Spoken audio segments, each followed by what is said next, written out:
everyone, greetings and welcome to this week's edition of the Ratliff Mandolins weekly production diary series. This is episode number 13, and in episode number 12, if you'll recall, I was addressing some of the issues that need to be taken care of before we can glue the fretboards on these mandolins. By the end of last week's episode, number 12, I had sanded all of the sides down and cleaned them up pretty much to 80 grit paper, and we had the heel buttons all shaped and carved. But that is not all of the jobs that need to be taken care of. And number one is we still have 3 mandolins that need to have binding attached to the back. That's mandolin number 5 and 11 and 9. So let me run some footage taken this week of number 5 having the binding glued on the back. I need to explain that the way I do 3-ply binding is to apply the inner black, white, black strip first and then apply the outer layer of binding.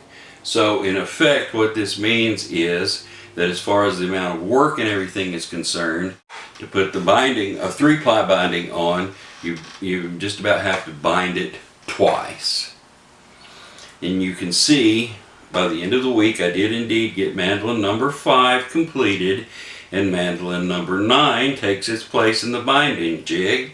And by the end of the day Friday I did indeed get the first piece of binding glued on.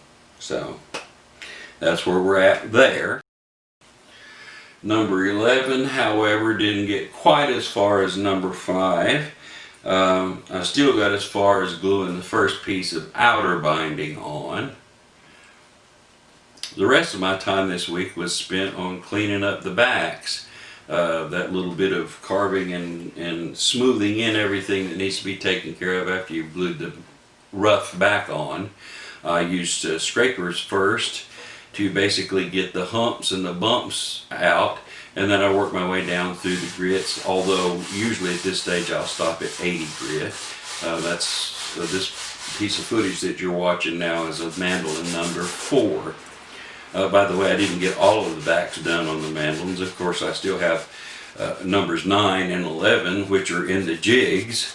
They're not done yet, and of course number 5 I didn't have time to do it either this week. So next week's goals are to finish up the binding on those 2 mandolins and get the backs cleaned on the 3, shaped and sanded down to 80 grit. And another goal for next week is I'm going to try to take mandolin number 1 and get the fingerboard glued on, which means that I will have to sand the top down to 220 grit, attach the fingerboard extender, and install the truss rod. So join us next week to get the answer to that burning question, can I get that far by Friday of next week? So hit the like and subscribe buttons, and we hope to see you again on next week's episode, where we'll be trying to put the fretboard on the first mandolin.